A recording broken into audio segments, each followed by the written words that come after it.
What's up guys? So those of you running the Android P beta on your Essential phone or Pixel or whichever phone you have it on have probably noticed that the System UI Tuner is not there anymore.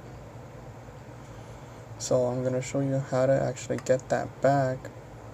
Credit to Android Police, I actually found this out on their channel. So what you want to do is go to the Play Store and download Nova Launcher.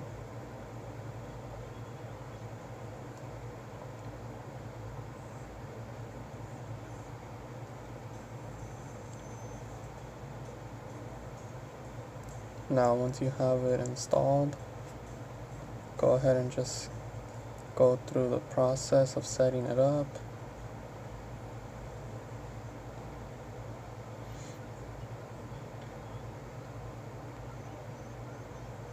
Now if you're on the home screen of Nova Launcher, what you want to do is press and hold on the home screen, add a widget, and up here you're going to add a shortcut for activities. So you're going to press and hold on this, just add it somewhere on the home screen.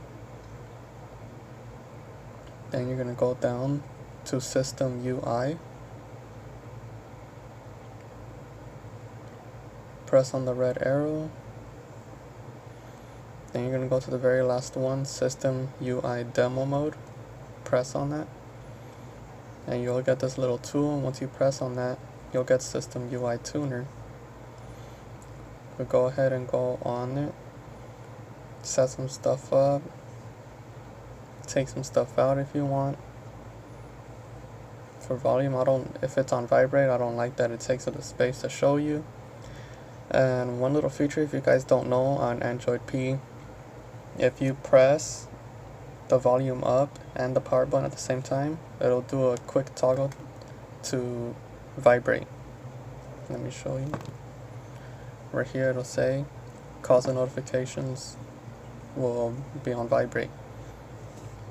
So this is how to get the System UI Tuner back on Android P, well, at least on the beta. So hope this was useful.